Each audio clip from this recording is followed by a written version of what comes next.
Yud Bet Elul. On est donc dimanche, Yud Bet Elul. Top, Hag. On est proche de Rosh Hashanah. Hein. Dans 18 jours. 18 jours. בעזרת השם, חי. שנזכה כולנו לשנה טובה ומבורכת מלאה גאולה. בוקר טוב. בוקר טוב, שבוע טוב.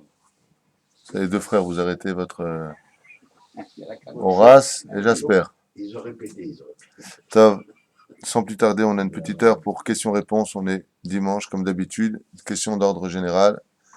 On fait un tour. David, Bechavod. Est-ce qu'on connaît la signification des tzitzit? C'est quoi des franges? Pourquoi des franges que...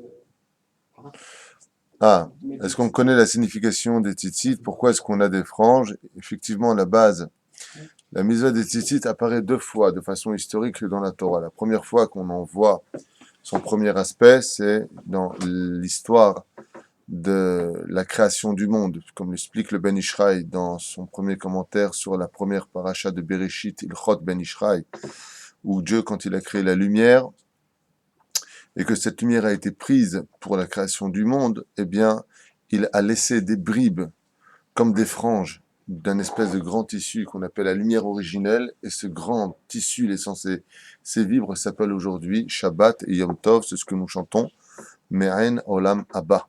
C'est-à-dire que le Shabbat n'est rien d'autre qu'un avant-goût du monde futur, à l'image de ces franges qui en dépassent. La deuxième fois, on verra ce genre d'allusion, c'est à l'époque de Noach, paracha de Noach, où Shem et Yafet vont couvrir leur père de la nudité provoquée par Kenaan et son père Ham. Et par ce mérite-là, eh bien, les enfants d'Israël auront le sroud d'avoir le talit sur eux, car ils ont couvert la nudité de leur père. Et c'est la deuxième fois on verra un remez. La troisième fois on voit un remez sur cela, c'est avec Abraham Avinu pour libérer Lot dans la paracha de Vaïra. Après avoir lutté contre les 5 rois, eh bien, il ne touchera pas de ce butin, ni Afil Misroch, vous savez, la lanière en cuir qu'il aurait pu récupérer les sandales et ainsi de suite, et des trésors qui s'y trouveraient. Donc pour réparer la lanière, toujours la chose la plus importante, la chose la moins importante, ni des franges de ces tissus de grande valeur qui s'y trouvaient. En contrepartie de ces deux éléments-là, nous avons reçu la mitzvah des tfilines par le mérite d'Abraham, qui n'a pas voulu de ce monde matériel et qui a préféré le monde de la matérialité au service de la Torah comme les tfilines, et justement le talit auquel tu fais allusion. Je crois que Rashi aussi fait allusion à cela. Par ce mérite-là, nous mettrons le talit. Maintenant, pourquoi est-ce qu'il a des franges? Parce que nous avons une mitzvah de mettre en réalité les franges aux 4 coins. Je m'explique. La mitzvah du tzitzit, c'est que quand tu as 4 coins, mais si tu n'as pas 4 coins, tu n'es pas obligé de mettre des franges. Donc nous y mettrons des fils, car le tzitzit est composé donc de 8 fils, 4 mais doublés. De l'autre côté, faisons une allusion au monde futur, par le port du tzitzit, par le mérite du tzitzit. Et donc, en réalité, nous n'avons pas à poser la question sur les coins en eux-mêmes. C'est si tu as un vêtement de 4 coins que tu y mettras les tzitzit. Donc tu fais un trou, et qu'est-ce que tu aurais pu mettre là-bas? Des franges. Donc ces franges-là que nous avons, complétant la gematria du mot tzitzit, plus 8 franges et 5 nœuds, nous ferons la gematria de Tariag Mitzvot. D'où l'expression des sages que tout celui qui met le talit, comme si qu'il avait accompli toutes les mitzvot de la Torah. Shish kula keneget kulam. Et pour finir avec cela, et de façon un petit peu un point d'humour, on va dire comme cela, les non-juifs avaient l'habitude de dire, pour ne pas oublier leur mission ou des rendez-vous qu'ils avaient, fais un nœud à ton mouchoir. Fais un nœud à ton mouchoir, c'est pris de chez nous. D'où est-ce que ça vient? On prend un fil et on fait des nœuds. Et c'est ce que l'on dit quand on lit le Kirat Shema. Item oto ou srartem. Quand tu mettais ton nœud, un mouchoir dans ta poche et que tu faisais un nœud, alors on dit, ah, c'est quoi ça? Ah, le nœud que j'ai ici, c'est parce que j'ai rendez-vous. Alors pour ne pas oublier tous tes rendez-vous avec Hachem, partout où tu te trouves et où que tu ailles, on fait des nœuds à nos tzitzit pour pouvoir justement se rappeler de lui. D'où l'expression ur item oto ou srartem. Tu t'en souviendras de lui. Non, 2, il y a 4 tzitzit. Non, car les 4 tzitzit, en réalité, 2 devant et 2 derrière, forment la défense que nous allons avoir face, justement, comme un martinet qui est composé de fils, au Yetzerara. Comme on le dit dans le Ashkevinu Avinu le Shalom, Me'acharenu, Me'arba kanfot haaretz. Ça veut dire quoi? On parle du kanaf, les 4 coins que nous avons, comme on l'a expliqué hier. Nous avons des tzitzit devant et des tzitzit derrière. Yud, Ke, Vav, Ke. le tétragramme sont sur les tzitzit ou la chita du Bet Yosef. Quand tu fais les nœuds, tu fais Yud, Ke, Vav, Ke. Ou alors tu fais 7, 8, 11, 13. Selon notre chita qui font donc Tal, 39 portes, 39, les 39 travaux. Le Tal, Tov la colle, que nous avons l'habitude de faire, comme on l'a expliqué dans le shiur sur les tzitzit. Et pour finir, eh bien, je te rappelle que la fameuse marloquette entre Korach et Moshe Rabbeinu à la Shalom, si je peux appeler Korach Vechol Adato, pour l'explication qu'il avait donnée, c'est si on a tout un talit qui est fait Techelet. Alors, est-ce qu'on aurait besoin d'avoir des fils dont un seul serait peint du sang du chilazone? Vous savez, cette espèce de mollusque qui sortirait, selon certaines personnes, de la mer méditerranéenne, d'autres qui disent qu'elle vient de Yamamelar, donc c'est quand même intéressant de savoir qu'il y aurait un vivant qui vivrait dans cette eau spéciale de l'eau salée de Yamamelar, comment on dit Yamamelar? La mer morte. La mer morte parce que justement, il n'y a pas de... C'est comme ça que tu reconnais un Belge à la mer morte. C'est le seul qui pêche. Bon, enfin, le méchané, on a bien besoin de peindre quelque chose. Et le but, c'est de te dire, pour item auto, on ne peint qu'un seul fil. Donc, on prend ce fil bleu-azur et on le mettait là-bas pour pouvoir faire justement la distinction entre le blanc et le bleu. Le blanc et le bleu à travers nos fils. Il y a d'autres explications beaucoup plus profondes, mais là, on fera un chiot uniquement sur cela. Donc, je te satisferai, je l'espère en tout cas, avec ces réponses rapides. Question à bas. Peut-on savoir quand va venir le Mashiach et que va-t-il se passer quand il sera là? Alors ça, c'est une très question qui m'a été encore posée il n'y a pas tellement longtemps. Question que tout le monde... hier soir, cette question m'a été posée d'ailleurs. Quand est-ce que va venir le Melech HaMashiach? La réponse est très simple. Je vais être très clair dans ce domaine. Beaucoup de dates ont été données. Le Hari Akadosh a donné le Shnat Tashas. Shnat Tashas, c'était l'an 2000, si vous vous rappelez. D'ailleurs, la Tikva, l'hymne israélienne, a été basée, contrairement à ce que disent certains religieux, qui d'ailleurs m'étonnent, qui ne comprennent pas apparemment bien l'hébreu des fois. La Tikva est composée de mots très positifs. Les paroles de la Tikva sont très belles. Juste le mot Ach Am Chofshi Be'artzenu, un peuple libre sur sa terre, a été pris par le mouvement d'extrême gauche Meretz en disant libre, débarrassé des mitzvot, mais ce n'était pas du tout l'intention, puisqu'il y a marqué Ad Shnot Alpaim, et là-bas il dit jusqu'aux 2000 ans. Effectivement, le Hari Akadosh dit que Beshnat Tashas, cette fameuse date, eh bien nous aurons une grande Géoula, le Mashiach sera là. Alors est-il possible que les grands de la Torah ne connaissent pas la date du Melech HaMashiach?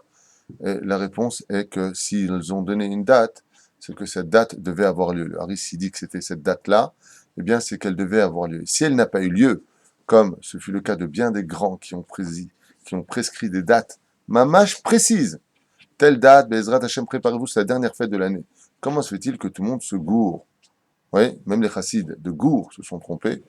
C'est très simple. C'est que la Gemara nous explique dans Masechet Sanhedrin, à la page 94, Amoud Aleph, Amoud Bet, jusqu'à Tzaditet, Amoud Aleph, Amoud Bet, toutes les conditions qui auront lieu quand reviendra le Melech HaMashiach, ainsi que bien entendu, sans oublier le maître des maîtres, j'ai nommé le Rambam, dans le traité de Melachim, 12e, 11e et 12e chapitre, où là-bas il explique clairement quelles sont les conditions du Melech HaMashiach.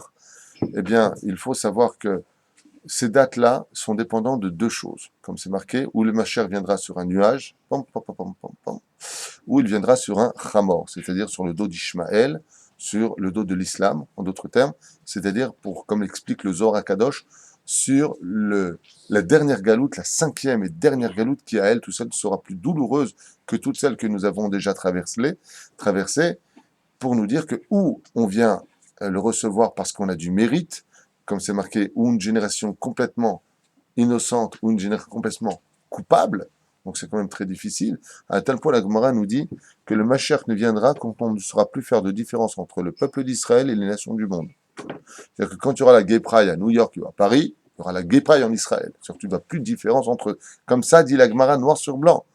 Je vous affirme qu'on ne va pas refaire un cours sur tout cela, mais tous les signes prescrits dans Masechet Sot à la page 49 à Moudbet, dans la Gemara de Masechet Sanhedrin à la page 94 à Moudbet, tous les signes qui sont donnés là, dans cette Gemara, sur exactement juste avant qu'ils viennent, tout est là. Il ne manque plus rien.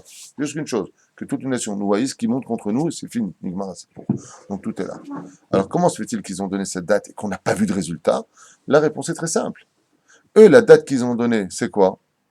C'est si on est méritant. Mais si on n'est pas méritant, alors cette date a été cachée. C'est pour ça que dans la dernière paracha, de la 12e paracha du livre de Bereshit, donc paracha de Vayechi, c'est la seule paracha qui est stouma. Basée stouma, vous savez que quand une paracha se finit et que recommence une paracha hebdomadaire, donc après Vayechi, on a Shemot. Oui, dernière paracha, on commence le livre de Shemot. On laisse 9 lettres. C'est 9 lettres de séparation, donc un blanc de 9 lettres, si tu pouvais remplir 9 lettres quand même, pour passer à la paracha qui suit. Et là, à propos de la paracha de Vayechi, c'est une paracha qui est stouma. Donc, Vayegash, Vayechi. Et pourquoi c'est ça tout? Parce que Yaakov Avinu, qui fut vraiment le seul, de façon certaine, Mideoraita, qui connaissait la date précise du Melech HaMashiach, quand il a voulu la dévoiler à ses enfants, il a vu que, il pensait que, bon, il a vu Yerovam ben Nevat, il a vu des enfants pécheurs de la fin des temps, puisqu'il a vu jusqu'à la fin des temps ce qui allait se passer, et la date a été cachée. Bien des gens ont essayé de donner cette date-là, jusqu'à ce qu'une maladie terrible envahisse le peuple d'Israël, qui s'appelle le syndrome de Jérusalem, si vous connaissez. Ce sont des gens qui se prennent pour le Melech HaMashiach. Donc on en a eu des très connus, des moins connus. Un des plus connus, c'est Shabbatai Tzvi, d'accord? Donc il a écrit, en d'autres termes aussi dans Moreh Nevuchim, le guide des égarés, que personne ne connaît la date du Melech HaMashiach, et de qui plus est, si quelqu'un ose la donner, on devra le considérer comme étant un fou.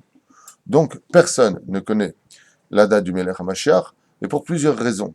La première d'entre elles, c'est que si on la connaissait, on dire, bon, on a le temps puisqu'il vient la semaine prochaine, bon, alors je vais à Eilat, et puis quand je reviens, je ferai tchouva. Donc c'est la première chose. Deuxièmement, pour nous maintenir un mérite de l'attendre tous les jours, même si on sait que la Gemara nous dit, En ben David ba ela besiach da'at. C'est quand même compliqué, car d'un côté, le slogan We want Mashiach no, eh bien, c'est une mitzvah du Rambam de le citer, de l'attendre chaque jour de notre vie, alors que la Gemara te dit pas du tout, tu te gourres, mon pote. Pourquoi?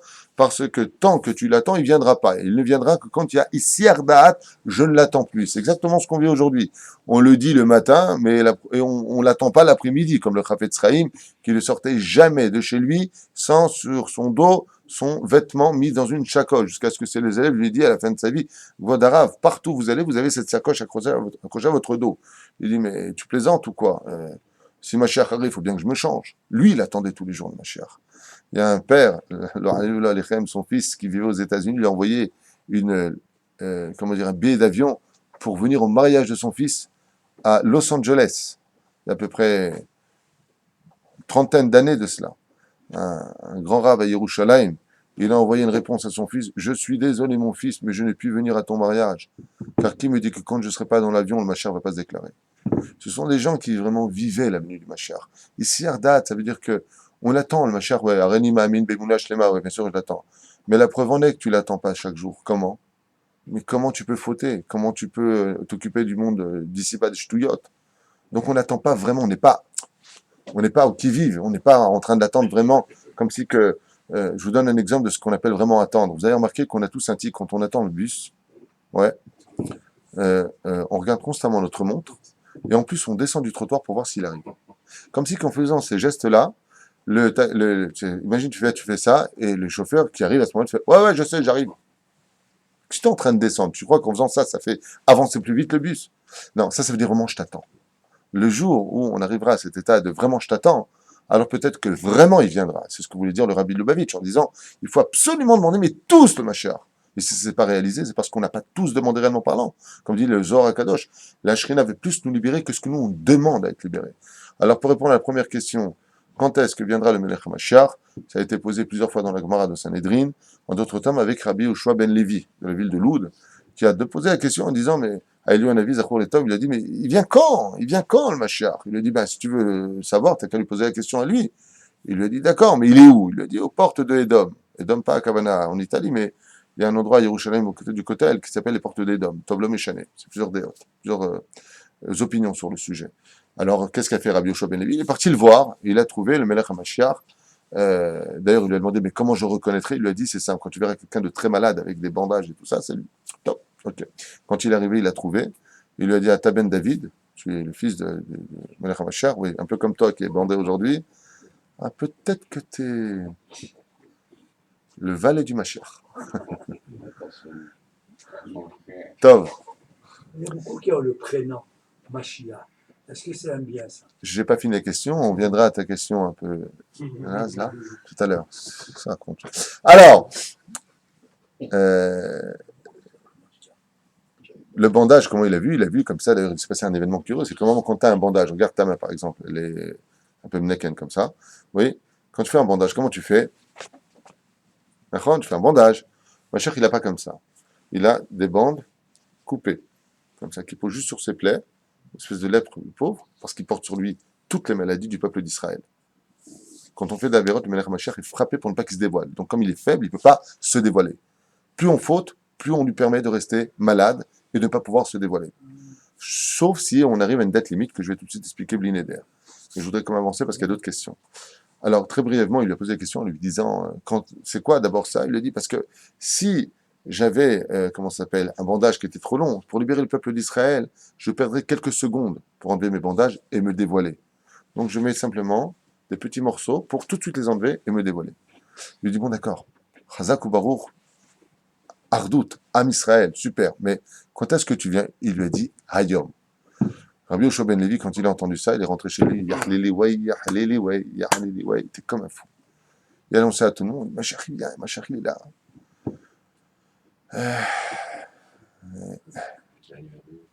Quand est arrivé le soir, il a dit Hayom.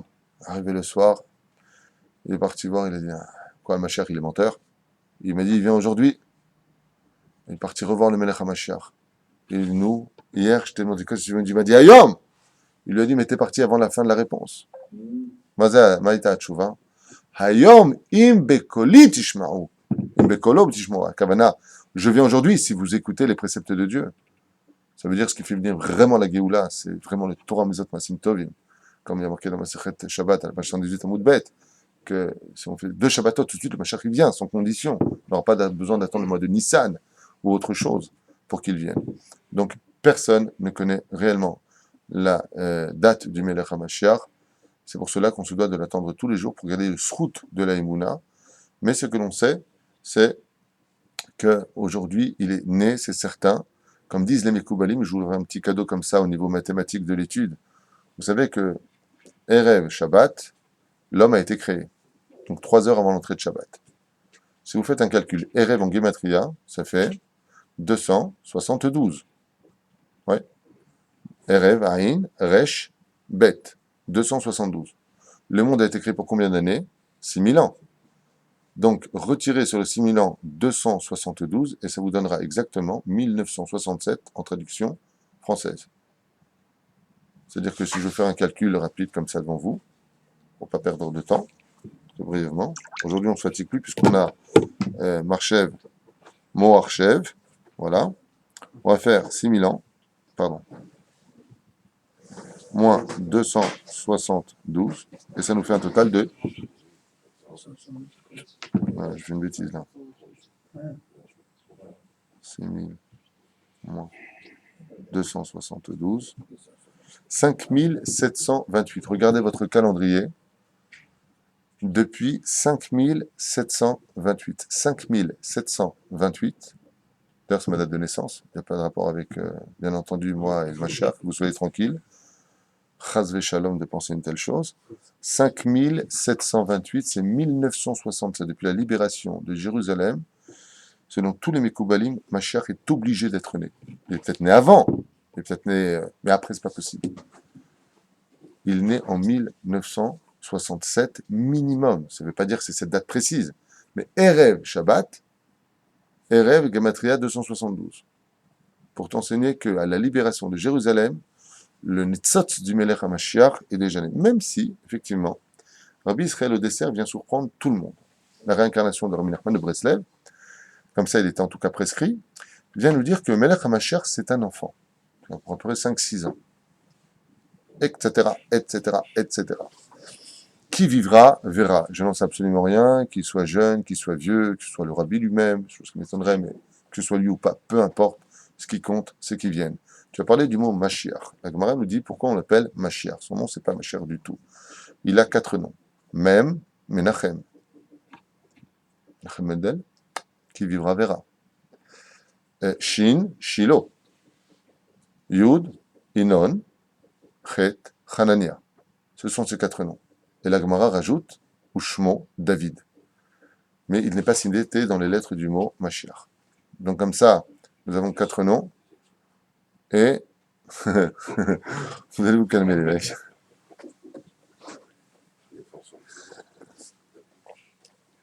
Zamatzav.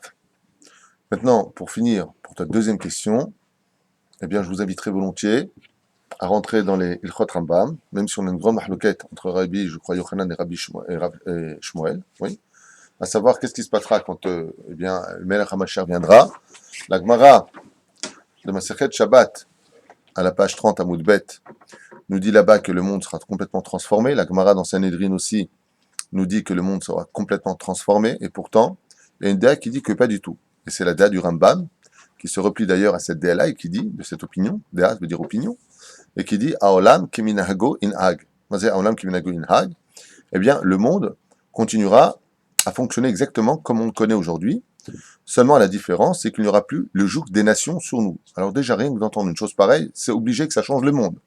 Mais à Kavana, si tu veux manger, ben, il faut que tu ailles manger. Si tu veux, tu auras bu du Coca-Cola, tu finiras quand même par rôter. C'est-à-dire qu'il n'y a rien qui changera au niveau de notre vie. Ce n'est pas la déa de tout le monde, sachez-le. C'est une déa. Le Rambam suit cette déa-là. Très bien, chez Bari. Il y a d'autres déotes. Et Chesed Avram vient faire le shalom entre les deux déotes. Il dit que oui, effectivement, le Rambam a raison quand il dit, bien sûr, qui peut dire que le Rambam n'a pas raison, que Aolam Kiminago Inhag, c'est sûr. C'est-à-dire que le monde continuera tel que on le connaît aujourd'hui. Mais il dit que ça s'adressera aux Juifs qui vivront en Chutz Laaretz, en dehors du pays d'Israël, quand viendra le Melech HaMashiach. C'est-à-dire qu'en réalité, la déa qui est donnée est vraie, mais elle ne s'adresse pas à tout le monde. Mais celui qui sera présent ici, en Eretz Israël, quand viendra le Melech HaMashiach, lui vivra tous les miracles prescrits dans la Gemara, selon l'autre déa, ou, excusez-moi même pour le mot employé, même si ça fait un petit peu Peter Pan, et on volera en Eretz Israël, voler, mamash, dans les airs. Comme dit Chesed Abraham, on pourra même rentrer dans le Gan Eden par Marat Marpella et monter voir ceux qui sont partis de ce monde, mais qui n'ont pas eu encore le mérite de venir à Triatametim pour X raisons. Donc, encore une fois, de dire que quand viendra le Melech HaMashiach, est-ce que les choses resteront telles quelles? Je pense qu'il y aura certainement un temps d'adaptation au début, comme on l'a vu avec Moshe Rabbeinu qui en Égypte, eh bien, est resté parmi le peuple. Puis dès qu'on est rentré dans le désert, dès qu'on est parti pour grandir, eh bien, on a eu de la manne qui tombait des cieux, de l'eau qui venait du rocher, et les nuées de gloire, et des miracles qui n'en finissaient plus. Mais ce qui est certain, c'est que la Gemara donne des opinions qui sont très virulentes dans ce domaine, très, très, très magnifiques, puisque ça finit là-bas dans la Gemara avec une phrase incroyable. Les Chachamim nous disent les miracles que nous avons vécus en Égypte sont 50 fois moins importants que les miracles que nous vivrons à la fin des temps. Donc, comment tu peux me parler de Aolam Kiminago Inhag? Je finirai juste avec cette petite parenthèse du Chesed Avraham Rabbi Abraham Azoulay, qui dit que c'est vrai, c'est la différence qu'il y a, c'est que ça dépendra entre les Juifs d'Israël et les Juifs de Chutz Laaretz. C'est pour ça que, pour clore cette discussion, heureux les Juifs de Chutz Laaretz, heureux ceux qui vivent encore en Galoute, s'ils ont pu soutenir une famille qui vivait en Eretz Israël, comme dit le Zohar Kadosh, ça leur est considéré comme si ils avaient vécu eux-mêmes en Eretz Israël, et donc ils vivront les miracles d'Eretz Israël. Bezrat Hashem. Question Abba. On sait que Rosh Hashanah, c'est le jour du jugement, c'est Yom Hadin. Oui. Pourquoi que Rosh Hashanah, on ne connaît pas le verdict? C'est une excellente question. C'est une excellente question. On sait qu'à Rosh Hashanah, c'est le jour du jugement. Rosh Hashanah, c'est le jour du jugement. En général, quand on va se faire juger, on attend le psaq-din. Mais c'est pas juste ce qui nous arrive. Car ce que nous avons fait, nous le savons. Ce que nous avons fait sans le savoir, nous ne le savons pas. Comme par exemple d'avoir craché par terre et puis tourner aller sur notre chemin, et puis vient une femme qui passe derrière nous, elle voit ça, elle est dégoûtée. Donc on a dégoûté une personne et on l'a pas su. C'est ce qu'on dit le jour de Rosh Hashanah. Anistarot la Shem Elokenu, vaniglot la Nul vanenu. Il y a des choses qu'on sait, des choses qu'on ne sait pas. Il y a des vérotes qu'on a fait dans notre vie et on ne les connaît pas. Il y a des mitzvot qu'on a fait dans notre vie et on ne les sait pas. Comme par exemple, quelqu'un dit toujours une petite Vartora de rien du tout comme ça à table, puis l'autre ça l'a cracassé parce que c'est exactement ce qu'il attendait comme réponse depuis des années. Il les avait pas. Puis le mec il a fait tchouva. Sa tchouva, elle te revient. Donc il y a des choses qui sont positives qui te restent cachées, des choses qui sont négatives qui sont cachées. Donc le jugement vient. Mais quand tu vas te faire juger devant n'importe quelle personne, le psa quand il tombe. Monsieur, vous avez gagné le droit, comme un procès par exemple. Ouais, il y a eu un problème, un accident, dommage à intérêt, 1 million d'euros. Bah, tu le sais quand tu sors que tu vas prendre 1 million d'euros, le mec il a 2 mois pour payer. Ou alors, 20 ans de prison. Bah, tu sais que tu vas faire 20 ans de prison. Là, tu viens devant Dieu, tu sors, et puis... Alors, plusieurs réponses, je vais t'en donner que deux, parce que vous êtes nombreux, et il y a plusieurs questions aussi qui viendront après cela. C'est questions-réponses pour tout le monde. La première, c'est que le jugement n'est pas scellé. Donc, Dieu n'aime pas parler si c'est pour revenir sur sa décision. À Rosh Hashanah, ça tombe. Mais tu as 10 jours de pénitence. C'est merveilleux. Imagine le mec, il lui dit, le juge, chaise électrique, t'es condamné. Mais si tu arrives à me persuader que j'ai peut-être eu tort dans mon jugement, tu as 10 jours pour me dire, allez, arrête tes bêtises là. C'est beau. Ça s'appelle faire appel. C'est vrai que ça existe, mais pas dans ces conditions. Donc, le psaque est fait. Alors, tu vas me dire dans ce cas-là, mais quelque part, il y a Yom Kippour. Mais Yom Kippour, Dieu il ferme les enveloppes. Il les a pas encore envoyées. Donc, il peut pas t'envoyer la réponse. Ouais, d'accord. Et qu'est-ce que tu fais de Shana Rabba où là, tout le monde est parti, ça arrive dans tes poches? Pourquoi est-ce qu'on ne connaît pas notre jugement? Et la réponse, c'est parce que tous les jours, c'est Yom Kippour. Parce que tous les jours, tu peux changer l'histoire. Tous les jours de ta vie. Ça, c'est la première chose. Parce que ça voudrait dire que Chaz v'Shalom, donc il n'y a plus de désespoir, c'est fatalité? Non. Un homme peut tout changer. La différence qu'il y a dans ce cas-là, pourquoi il y a Kippour si on peut changer tout le temps? La réponse, c'est que à Kippour, c'est super facile de tout changer. Tu viens à la Sina, tu t'habilles en blanc, tu es sérieux, tu fais une vraie tchouva, tu dis pardon papa à la colle, Khatan ou lefanecha, ça dit Gamour. Pshhh, elle est belle. Par contre, dans l'année, faut que tu pleures. Ta, puis beau des doutes, Mechila, jeûner, ta. Parce qu'il va falloir monter l'échelle, hein. C'est pas les petits haricots qui vont monter jusqu'en haut. Donc il va falloir que tu travailles tellement fort qu'il faudra des fois des dizaines, voire peut-être des mois, les uns après les autres pour arriver à un Yom Kippour, qui correspond à Keter. Donc, en réalité, si on avait un psaq-din et que ce psaq-din-là était fixé et figé, alors on s'en sortirait pas. Deuxième explication, c'est que si on connaissait notre réponse, on tomberait dans le dikon le plus total. C'est-à-dire que la situation financière est dure aujourd'hui pour tout le monde. Imagine qu'on sache à l'avance que bien, vous êtes tous voués à gagner beaucoup d'argent l'an prochain. Amen. Vous ne paieriez pas le prix de votre émouna en espérant que demain ça s'arrange, puisque vous savez à l'avance. Quand on sait de façon fixe une chose à l'avance, c'est d'ailleurs le cas des Mekoubalim, les vrais tzadikim, quand on vient leur avec des problèmes, eux ils rigolent toujours. Le mec qui vient, il dit t'inquiète pas, vas-y t'inquiète pas, t'es à ma place, vas-y t'inquiète pas, eux ils savent. Quand ils ont la date, c'est pas un problème, je te donne un exemple. Imagine voilà, Abraham, t'as posé la question, je te pose. Imagine, je te dis voilà, demain à 14h, t'es sorti de tous les problèmes. D'accord? Maintenant, t'en es persuadé. Quand le tu peux le faire ce que tu veux, puisque demain, t'es sorti du problème. Qu'est-ce qui va te maintenir dans le droit chemin? Le fait de ne pas savoir. C'est comme pour l'histoire du Mashiach. Le fait de vivre dans l'ignorance réactive automatiquement notre émouna à nous tenir à carreau. Sans faire de jeu de mots. Les Aïniens. Mais si on savait tout, ça sert à rien. Imagine le mec, on vient lui dire, tu sais, dans 1 mois, tu gagnes le loto. Ben, le mec, il va élater, hein. La banque, il en a rien à faire. Ouais. Le directeur va te parler, qui dégage. Dans 1 mois, qu'est-ce que tu vas me faire? Tov, tu peux me prêter 50 000 shekels? Hein? Je rentre dans 1 mois, pas de problème. Sans ribi, t'as sourd. On ne pourrait pas s'en sortir. Pour le meilleur et pour le pire. Le fait de ne pas savoir, c'est d'avoir confiance. La Gemara nous dit, Bezrat Hashem, quand vient Rosh Hashanah, on doit s'habiller en blanc. Et on vient et on ne pleure pas à Rosh Hashanah. Sauf si on ressent le besoin de pleurer, alors c'est bien de pleurer à ce moment-là, si vraiment on le ressent. Il n'y a pas des larmes de crocodile. Eh bien, pourquoi est-ce qu'on viendrait en blanc le jour de Rosh Hashanah? Imaginez, un homme est accusé de plein de fautes terribles, il sait ce qu'il a fait toute l'année, et comment il vient? Habillé en blanc, dents blanches, une petite rose ici, tu sais, comme ça. Tu es imbécile, tu vas être condamné à mort si tu viens comme ça. La Gemara, elle dit non. Quand on sait que papa, il est Rahman, Dieu, il est Rahman, il va nous juger avec bienveillance. On a confiance en nos mitzvot, on a confiance en Dieu, on a confiance en notre avenir. Eh bien, si on avait des dates, on perdrait notre confiance en tout, puisque tout deviendrait fatalité. C'est pour cela que Dieu ne nous fait pas parvenir notre jugement, mais qu'il viendra de par lui-même. Voilà.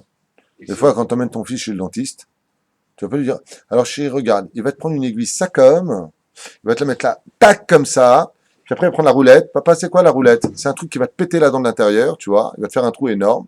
Et après, il va te rendre une aiguille très fine, mais t'inquiète pas, hein. Il va te piquer le nerf. Normalement, tu devrais hurler sur la chaise à ce moment-là. Et donc, le petit, il vient. Il fait une fugue à vie. Il veut plus en... Mais par contre, quand il y va et que tu lui dis rien, ben, qu'est-ce qu'il va faire là, papa? Rien, il va juste te piquer un tout petit peu. Regarde, chérie, tiens-moi fort la main. Sinon, on va nulle part, hein, on arrête de vivre. Si on connaissait les bonheurs et les malheurs qui nous attendaient, on arrêterait de vivre. On aurait trop peur. Rien que des fois, tu entends aux informations, une année économique extrêmement difficile. On est tous comme ça. Il n'y a pas une île, on peut se casser. On a peur. Donc Dieu, comme il est Baruch Hashem, miséricorde, grâce à Dieu, Baruch Hashem, Shtabbar Shemona. On a un Dieu, Shem Havaya, qui est tellement miséricorde, Rahman. Alors il nous dit pas tout comme ça. Bon, écoute, on va voir ce qu'on va faire pour toi. Bon, tu peux nous aider, Hashem? Ben, Ezrat Hashem. T'inquiète pas, Koli Beseder, Bezeo. Parce que quoi que l'on subit, c'est que du tov. Seulement quand on l'apprend avant, ça peut être mal traduit. Autre question. Moi, je vais vous poser une question. Peut-on avoir plusieurs rêves? Peut-on avoir plusieurs raves? Mara nous dit dans Masechet Avot, dans la 4e Mishnah du premier chapitre d'ailleurs, Asel Echarav. Mazé Asel Echarav, Velo Rabbanim. On se doit de n'avoir qu'un seul rave dans sa vie.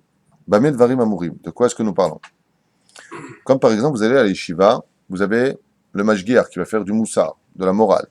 Donc c'est aussi son rave, puisque la Gemara nous dit, toujours dans Masechet Avot, mais dans le 5e chapitre, tout celui qui apprend, 6e chapitre, pardon, tout celui qui apprend ne serait-ce même qu'une seule lettre d'une autre personne se doit de l'appeler Ralubo, Rafo, Rabo, Alufo ou Miudao. Mon rave, mon champion, mon maître. D'accord? C'est-à-dire celui qui m'a enseigné la Torah, Miudao. Comme on l'a vu à Chitophel, qui a enseigné que 2 halachot au roi David, il en a fait son rave. Mais ça veut dire quoi faire son rave?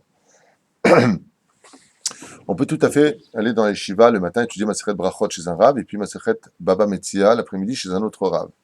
Tant qu'il s'agit pardon, d'enseignements généraux, tu peux aller prendre autant de cours que tu veux. C'est ce que je conseille vivement. Très bien d'étudier un petit peu Trassidout, si tu veux, chez les Lubavitch, d'étudier un petit peu le sionisme d'Eretz Israël chez les Rav Kook, et à étudier Bezrat Hashem, la Shkafa de la vie, chez le Rav Ovadia Yosef, Inematol Vumanaim. Mais la Torah nous dit, fais très attention. Car quand tu allais poser la question à Rabbi Akiva, tu obtenais une réponse qui était totalement l'opposé de celle de Rabbi Eliezer.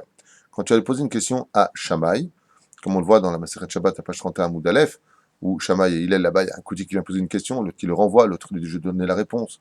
Ce qui fait que quand tu as des rabbanim, étant donné qu'il y a 70 facettes de la Torah qui elles-mêmes comprennent 600 000 explications, tu imagines bien combien de réponses différentes tu pourras avoir pour une seule question posée à des rabbanim qui viennent tous de la même Torah, de la même Gemara et du même Shulchan Aruch.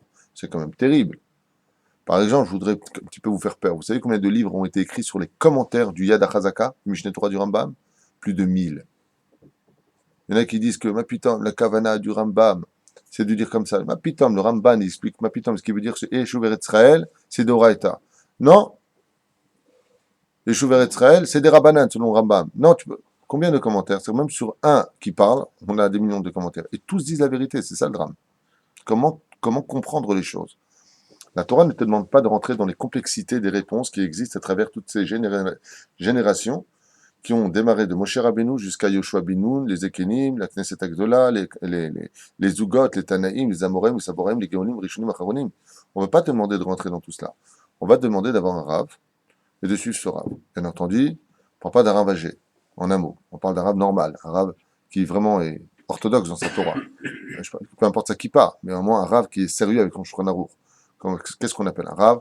Un rave, c'est celui qui a de Shamaim, qui ne va pas dans un endroit mélangé, qui n'embrasse pas les femmes, qui, chas v'shalom, ne va pas contredire la halakha. Un rave veut dire beaucoup, comme ce mot étymologique veut le prescrire. Sur ce, on doit avoir un seul rave, parce que les décisions à prendre ne doivent venir qu'une seule et unique déa. Asel echarav tistalek minasafek. Éloigne-toi du doute. La reine, rak rav echad, pour le couple. La question, beaucoup plus grave, c'est qu'est-ce qui se passerait vis-à-vis de la femme et son mari. La femme a son rab, le mari a son rab. Avalishat sera lishma bekol ba'ala. La reine, même si la femme a son rab, eh bien, elle devra écouter son mari. Et si le rab de la femme n'est pas d'accord avec la déa du rab, eh bien, c'est au Rav de la femme de persuader le Rav du mari de la réponse pour que le Rav du mari donne la réponse à son élève, donc le mari lui-même, qui expliquera à sa femme, Sadak, mon Rav m'a effectivement parlé avec ton Rav, il a dit ceci et cela. Alors, en aucun cas, une femme devra écouter son Rav et le mari devra écouter son Rav. En davar kaze bahaim. Isha ba'ala zeu rabo. Le mari de la femme, c'est la voix de la Torah. Bien entendu, si le mari est chiloni, elle n'a pas à l'écouter. Viens, t'es nida, t'asseoir près de moi. Mitzvah, là, lolishmoa. Tout comme Dieu a dit, tu dois honorer ton mari. Si le mari demande des choses interdites, surtout dans les domaines des rapports entre l'homme et la femme dans la chambre, la femme n'a pas à écouter son mari dans ce genre de cas, tant que, bien entendu, ça ne déborde pas dans le domaine de la halacha, comme c'est marqué dans les Chot Ishut, Vechen d'Arambam ou Bet Yosef. Voilà, donc pour ta réponse, on ne doit avoir absolument qu'un seul Rav dans la vie, même si on peut tout à fait étudier à droite et à gauche. De quoi est-ce qu'on parle pour les grandes décisions à prendre ou pour les petites décisions à prendre? Il faut avoir qu'un seul Rav. Excuse-moi, en corollaire, la formation a été avec le Rav Moshe Deri, et ensuite, ton Rav maintenant c'est Rav Garbian. Oui. Donc, si son Rav est décédé, on peut en prendre note à ce moment-là. C'est pas que on peut, on doit. On doit. On doit. C'est une grave erreur. C'est une très grave erreur. Je dirais même c'est une catastrophe et on voit d'ailleurs les résultats. C'est une très très grave erreur quand on a perdu son Rav de ne pas se faire un autre Rav. On se doit d'avoir absolument un Rav. Si le Rav est parti de ce monde, chez Barry, on suit ses enseignements si tu veux, on les perpétue si tu veux, il n'y a pas de problème. Aval de rester sans Rav, on ne va pas à une tombe poser la question, on va voir un autre Rav. La reine, quand Rabbi Moshe Deri est décédé à la Shalom, le Rav qui l'a précédé n'était autre que le Rav Zuckerman, Shlita, chez Badel Haim Alukim, qui aujourd'hui on sait le Merkaz Arabe. Et après, j'ai eu le Rav Ben Ishai, David Ben Ishai, qui a été mon Rav pendant une petite période. Ensuite, j'ai eu le Rav Naon. Ensuite, j'ai eu le Rav Atoun, Rav Yosef Atoun, qui pendant une grande période, j'étais un Ben Baït chez lui, qui a été mon Rav attitré. Ensuite, à part cela, j'ai eu le Rav Ari Garbian Shlita, et jusqu'à aujourd'hui, c'est lui. Et je ne suis jamais resté sans Rav. On ne reste pas sans Rav, Beshum Panim Baofen. Il y a des décisions à prendre, il faut avoir Da Torah.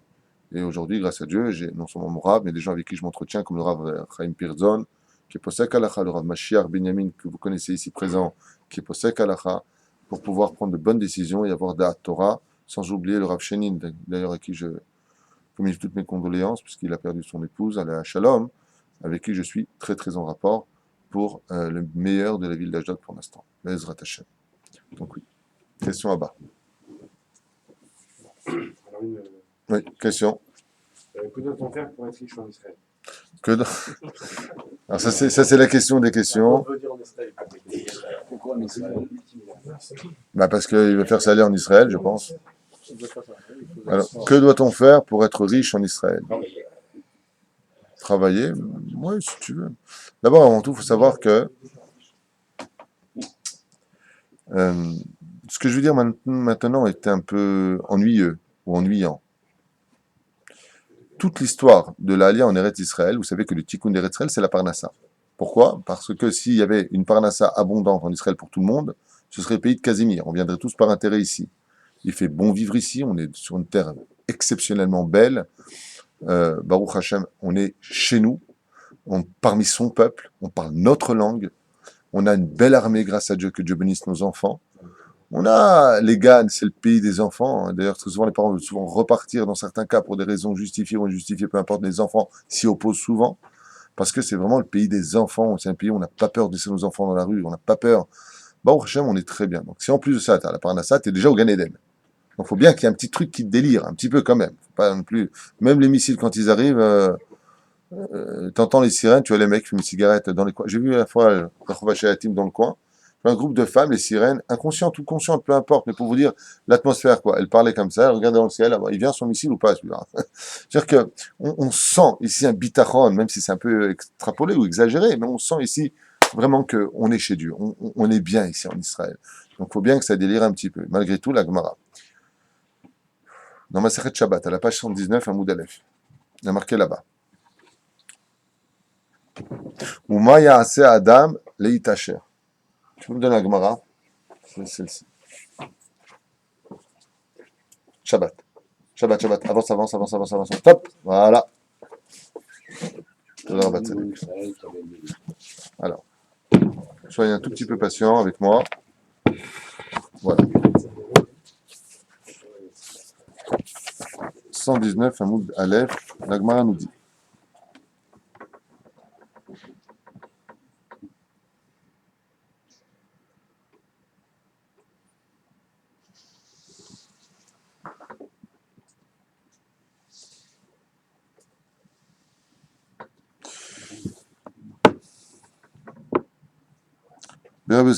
Ashirim Sheberet Israël.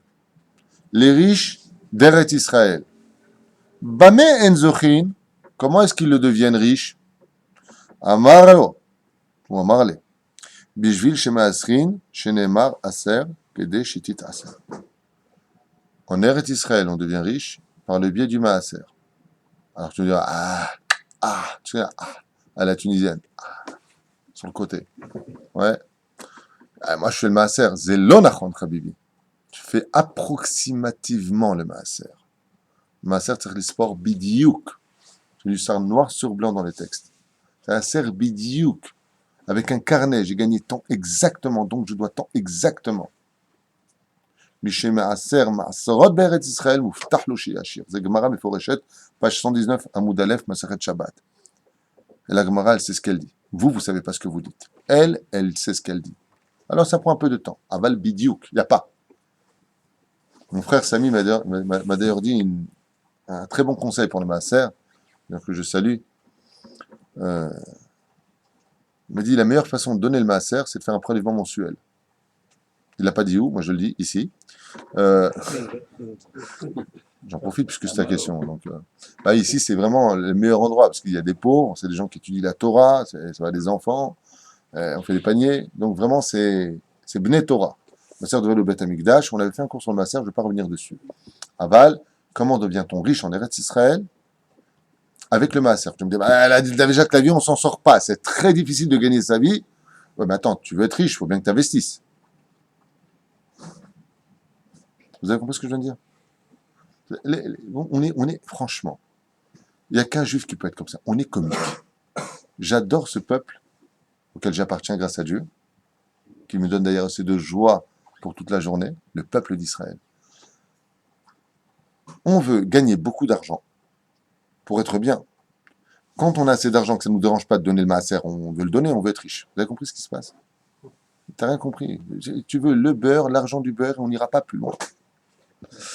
Vous avez compris ce qui se passe? On veut tout. Non, le maaser, c'est une mitzvah tellement difficile que Dieu te permet de le mettre à l'épreuve. Mais comment tu veux que je donne du maaser alors que je n'arrive même pas à payer l'école des enfants?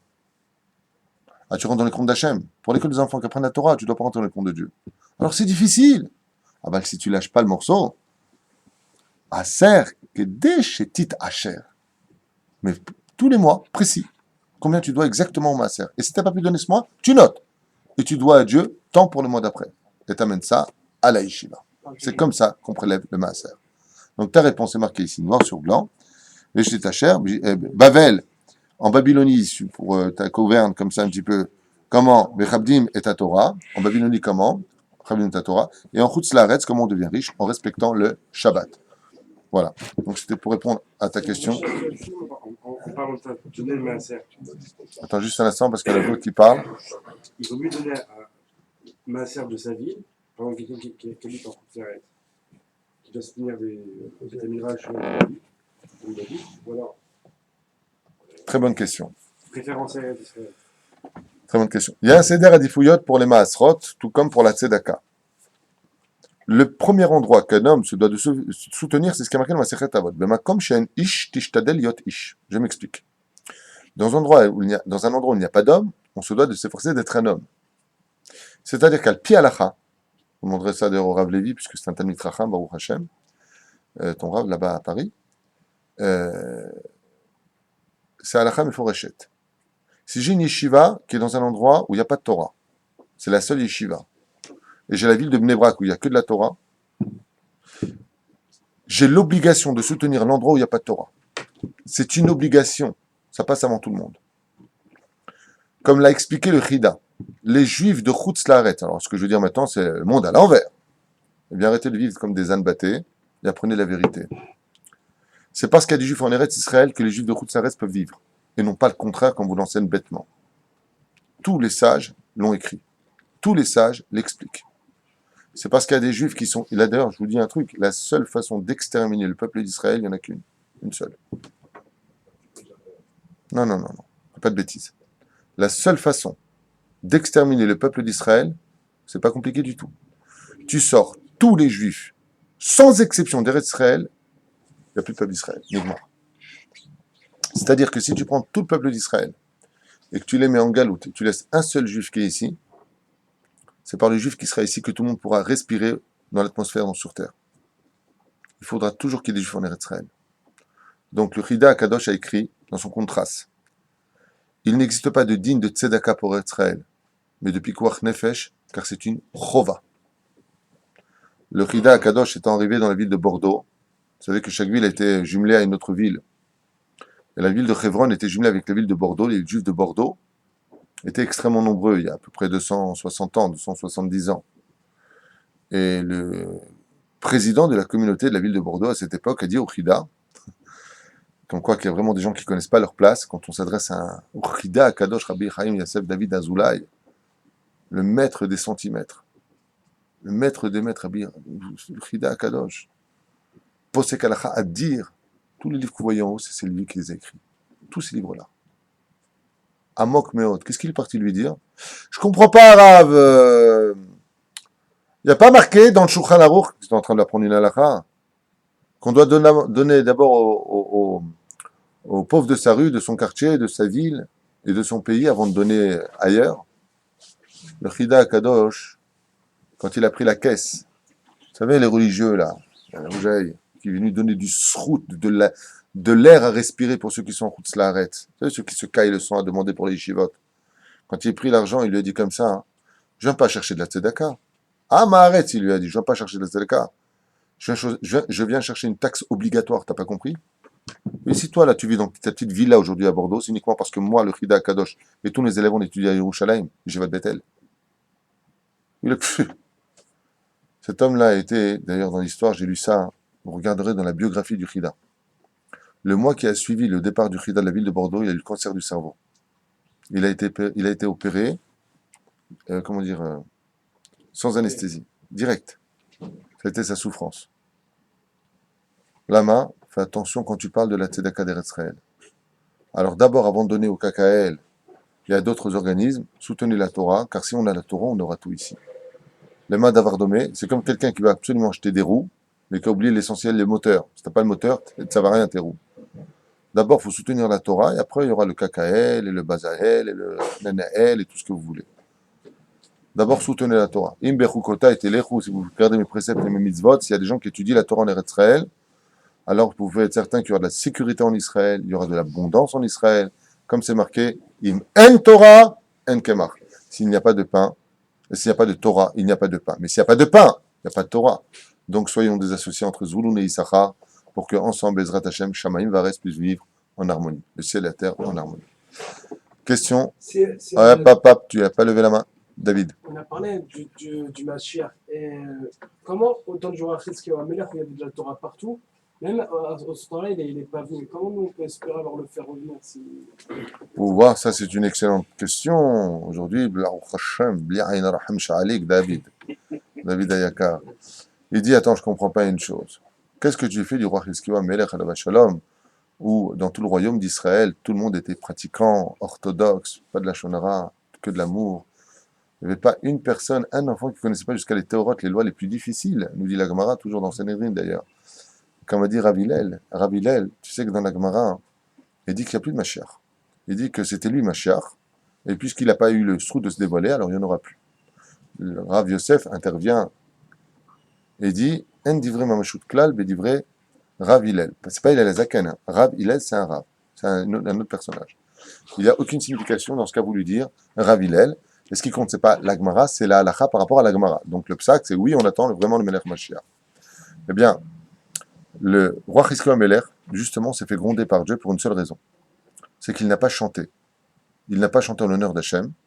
Après le miracle extraordinaire où Sancheriv étant venu avec des millions de soldats, eh bien, en tout cas des centaines de milliers de soldats. Bon, la Gemara s'étale un peu sur ce sujet. Il n'a pas chanté, il n'a pas fait le Hallel en chantant à Hachem, et c'est à cause de ça qu'il s'est disqualifié. C'est pour ça que quand viendra le Melech HaMashiach, on dira Shiru l'Adonai Shir Chadash. Pourquoi tu viens me parler? Chanter un nouveau chant à Dieu. Az Yasher Moshe, on chantera. Parce que la Géoula n'aura lieu que quand on chantera enfin l'espoir de ce qu'on a tellement voulu attendre du dévoilement divin. Il faut chanter tout le temps. Il n'y a pas de Shabbat s'il n'y a pas de chant. Il n'y a pas de Yom Tov sans les chants. Il n'y a pas de Vesa Marta Bechagecha sans la Souka s'il n'y a pas de chant. Il faut tout le temps être Ezrat Hashem en train de chanter sa prière, son Birkat Amazon, même dans sa Hamida.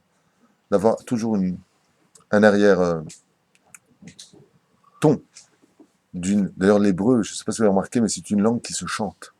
Il y a deux langues comme ça que je connais qui se chantent parfaitement. C'est l'italien, qui, quand tu le parles, tu as l'impression que le mec il est en train de chanter. Seulement, c'est une langue qui est tamée. Mais par contre, l'hébreu, qui est une langue kadosh, est magnifique quand elle est parlée. Parce que c'est une langue qui a, en général, un. Numakoreitra, c'est une musique qui l'accompagne, par exemple, et dans tout ce que nous pouvons entreprendre. Dernière question, donc satisfait. Le problème, c'est que Chizkiyahu Melech a pas fermé la porte de l'histoire parce qu'il n'a pas chanté. Et cette notion, tu veux me dire, ah, quoi, tu veux dire, alors quoi, tout est parfait, juste parce qu'il n'a pas chanté? Ouais. Le fait de ne pas chanter équivaut à tout le reste. C'est dur à entendre, mais c'est pour ça que dans toutes les yeshivot, et depuis, on chante toujours la Torah. Vous avez remarqué, tu étudies jusqu'à 10h ici, tu entends les abrichim. Da, ma Rabbi Akiva, selon la déa de Rabbi Abaye, ta. Pourquoi tu parles de ça? Et on fait comme ça, chef d'orchestre. Pourquoi tu fais comme ça? Parce qu'il ne faut jamais oublier de chanter la Torah. Aaron, Moi, quand on a par exemple quelqu'un qui a un enfant qui étudie dans les yeshivas, oui. et des petits-enfants qui étudient aussi dans les yeshivas, ou les yeshivas Ketana, est-ce qu'ils ont la priorité de recevoir le maaser? Oula, toi tu reviens en arrière. Je rappelle qu'on a dépassé le sujet, on en a parlé sur le cours. À partir de 6 ans. Alors, je répète la question, si on a des enfants et des petits-enfants qui sont en yeshiva, peut-on donner le maaser pour eux? La réponse est oui et absolument, qu'à une condition, c'est qu'ils aient plus de 6 ans. Nekuda, voilà. Donc si tu prélèves ton maaser pour eux, Shrecha Vetovlach, il n'y a pas mieux de s'occuper de sa propre descendance pour avoir un nom d'abord pour soi-même, mais surtout quand on a fait briller le nom de Dieu d'abord. Shem Shamen.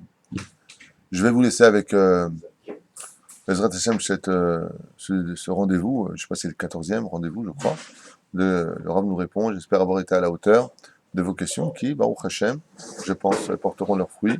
Et quoi qu'il advienne, la patience sera la meilleure réponse à toutes nos questions, car le temps finit toujours par donner des réponses. Kol Tov. D'accord.